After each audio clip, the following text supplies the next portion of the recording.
Oke, halo semuanya. Di sini aku akan membacakan tarot untuk kalian ya. Pembacaan ini bersifat general dan kolektif.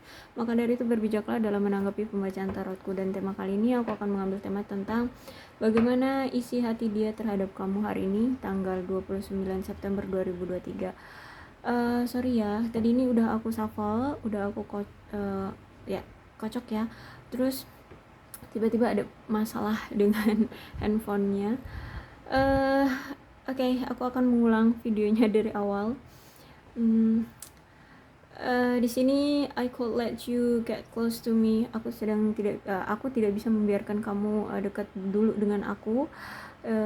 Tapi aku di sini selalu kepikiran kamu. Jadi aku harus bekerja lebih ya agar aku bisa melupakan kamu. Aku selalu ingat segalanya kok, bahkan secara detailnya saat kita masih bersama atau saat kalian punya momen tertentu, dia masih ingat itu semua. Apapun itu, saat kalian masih bersama dia selalu ingat itu. Aku masih menginginkan kamu. You don't know how hard it was to let you go. Tahukah kamu betapa beratnya aku melepas kamu pergi, kata dia gitu ya. Dan di sini ada the world ya.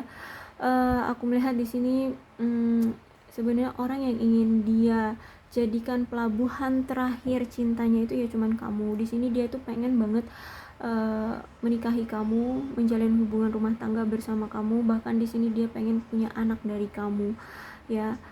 Ada energi ya kehamilan, berarti dia pengen punya anak dengan kamu. Nah, dia di sini pengen mengajak kamu berpergian ya. Mungkin orangnya ini memang suka traveling. Dia ingin mengajak kamu berpergian. Dan aku lihat juga kalian ini sebenarnya LDR ya, LDR. Terus itu juga dia mungkin kerjanya jauh di sana, di luar ya. Jadi aku lihat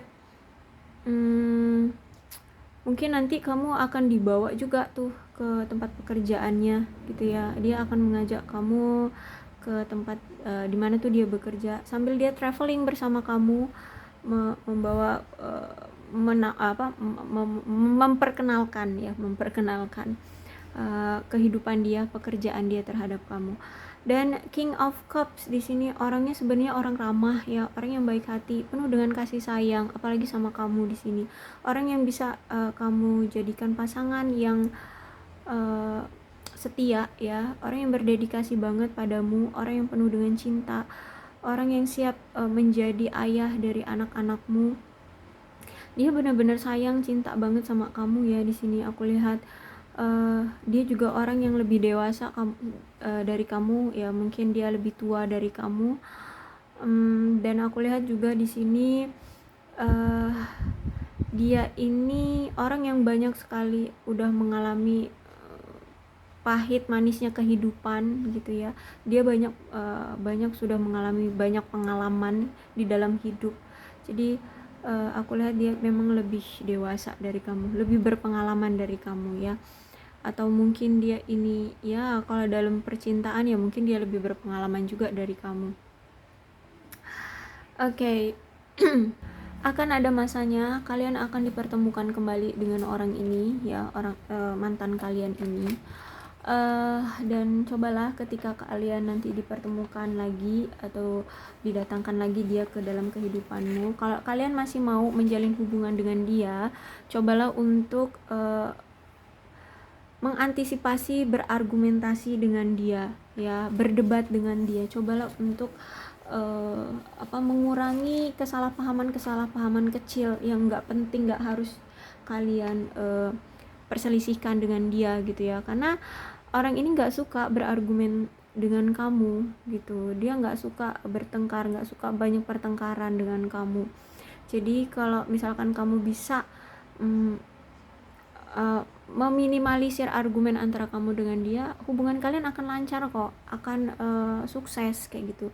Dia meninggalkan kamu ya karena kamu itu sering berargumen dengan dia, sering berkonflik dengan dia, makanya dia memilih pergi dari kamu. Terus ada Four of Swords ya. Orang ini juga stabil kok secara emosional, jadi dia itu sebenarnya nggak gampang banget marah-marah ya sama kamu. Tapi kalau misalkan kamu itu nggak bisa dia kendalikan, ya udah gitu, dia dengan mudahnya bisa pergi dari kamu, bisa berakhir hubungannya dengan kamu gitu. Yang penting dia itu nggak mau beradu argumen dengan kamu. Dia bisa kok menjadi pasangan yang setia, dia bisa kok menjadi pasangan yang baik ya. Dia akan membuatmu cukup puas dengan uh, apa emosional dia yang stabil ini gitu. Dan Four of Swords ini menandakan memang dia memilih untuk berpisah dengan kamu bukan karena dia tidak cinta, bukan karena dia benci dengan kamu, tidak. Tapi gini, ternyata saat menjalin hubungan dengan kamu situasinya selalu sama. Kalian selalu bertengkar, kalian selalu merasa lelah, capek, hubungan juga stuck, kalian frustasi, stres dengan hubungan ini gitu. Akhirnya dia memilih untuk ya udah deh kita berpisah dulu. Tapi berpisah ini menurut dia agar kita sama-sama evaluasi. Kita menjalin hubungan ini tujuannya untuk apa sih gitu ya. Mau kemana nih dibawanya hubungan kita. Kalau misalkan setiap kita menjalin hubungan tapi kamu selalu berargumentasi dengan dia terus, selalu berkonflik terus dengan dia, selalu ngajak ribut terus dengan dia, ya nggak gitu tujuan akhir dia bersama kamu. Bukan, punya hubungan itu bukan untuk selalu bertengkar dengan kamu, tapi dia pengennya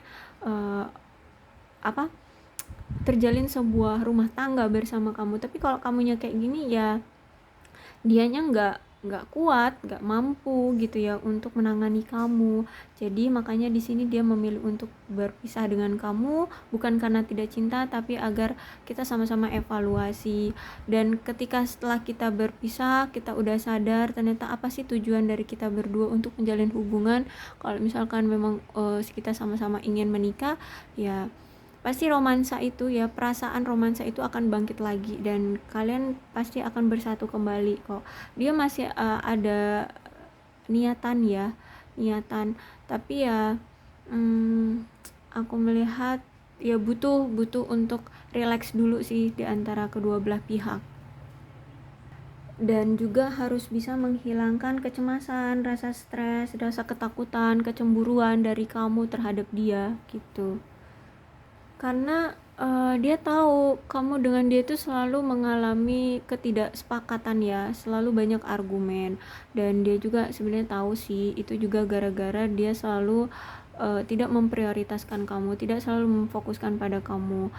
Dia selalu menghadirkan pihak lain, dia akhirnya membagi fokusnya pada pihak lain ya, entah dia selingkuh atau dia memang tertarik pada wanita lain atau pria lain di luar sana gitu. Jadi kamu kurang diperhatikan oleh dia, dia kurang memberikan balasan cinta ke kamu, kurang menghormati kamu. Akhirnya di sini kamu marah ya, agar kamu meminta kejelasan dari dia.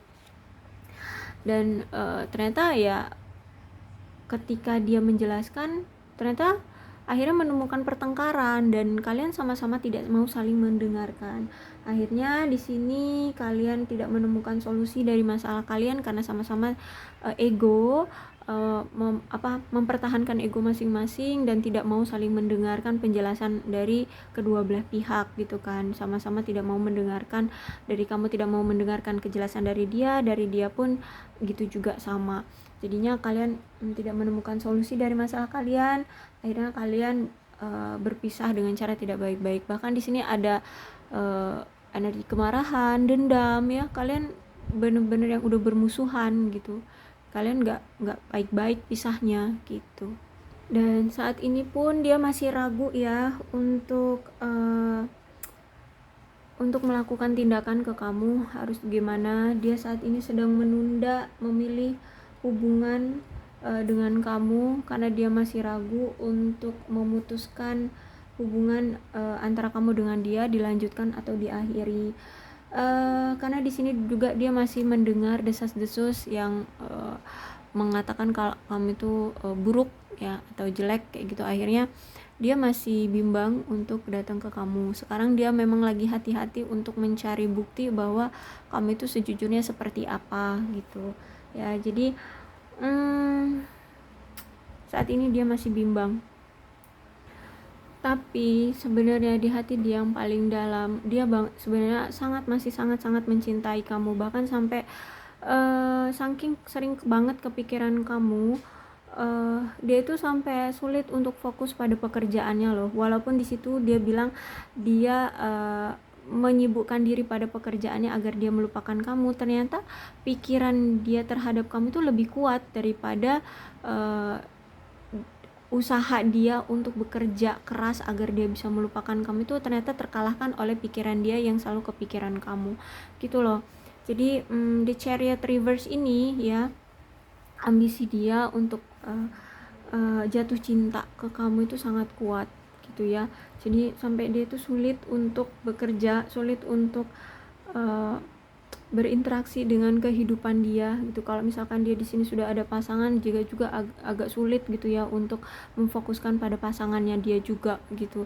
Jadi dia benar-benar yang kepikiran kamu banget, dia benar-benar galau, tapi situasinya kok yang nggak mudah gitu menjalin hubungan dengan kamu gitu ya. Jadi benar-benar saat ini tuh dia lagi bimbang, lagi ragu untuk datang lagi ke kamu. Apalagi kalau dia udah ada pasangan di sini, lebih ragu lagi dia tidak mau menyakiti pasangannya gitu ya. Jadi dia sedang memikirkan dengan masak-masak harus bagaimana dia bertindak agar dia tidak melukai orang lagi gitu ya, tidak melukai hati orang lagi gitu.